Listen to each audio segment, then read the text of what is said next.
Mga kaibigan ng Doc ng Palawan, ako po si Dr. Reynaldo Frederick Kichong at ngayong araw po ay pag-uusapan po natin ang tamang pag-ubo at pag-hatching o tawag po natin ay ang proper etiquettes sa pag-ubo at sa pag-bahing or sneezing.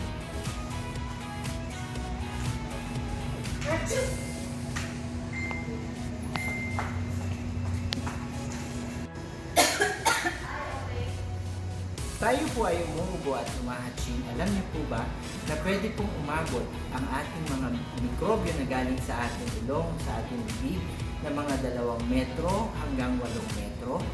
Kaya kailangan po natin sundin ang ating mga paraan kung paano po ito mapipigilan sa pagsapit po nito.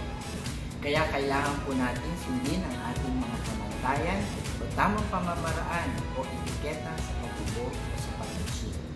Una, kailangan po may baon tayong panyo. Tulad po nito. Tayo po yung ubo or hatching, takpan ang ating ilong hanggang bibig. Saka po tayo uubo. Pwede din po ang pinpo o towel. Tatakpan po ang ating ilong at bibig bago tayo uubo or babahin.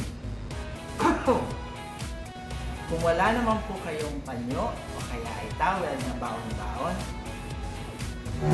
pwede rin po ang tissue.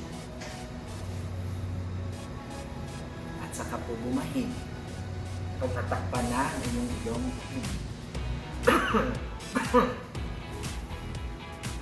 Huwag kalilimutan, itapon ang inyong tissue sa tamang kalalagyan nito, walang iba kundi sa basurahan.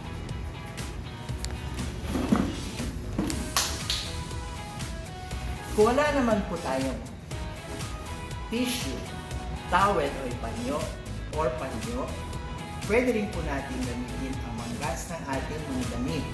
Kung tayo po ay meron din po, kung tayo po ay naka-coat or naka-long sleeves, pwede rin po itong gamitin. Ganito po ang paraan. Kung ikaw naman po ay naka-coat or naka-long sleeves, maaari rin pong gamitin ang inyong braso. Katulad po nito.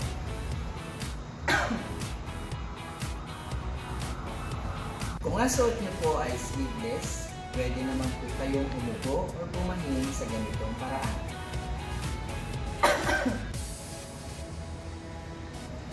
Iwasan na lang po natin gamitin ang laylayan ng inyong damit, lalo na po kung hindi maganda o hindi masyadong maganda ang inyong abs. Tapos po natin mag-ubo o magbahin, kailangan po huwag kalilimutan na tayo po maghugas na ating kamay sa pamamagitan po ng tubig at sabon o di kaya ay paggamit po ng 70% alcohol. Kaya tandaan, huwag natin tularan ang maling pamamaraan ng pag-ubo at pagbahin. Isabuhay natin araw-araw ang tamang pamamaraan ng pag-ubo at pagbahin upang makaiwas sa kung anumang pagkagat ng sakit. Kaya kung nagustuhan niyo po ang video na ito, huwag mong kalilimutan i-subscribe, i-like, mag-iwan ng comment at i-share ang Facebook page ng Doc ng Palawan at ang YouTube channel ng Palawan Medical Society. Kaya, pag-usaping kalusugan, pagkatiwalaan ang Doc ng Palawan.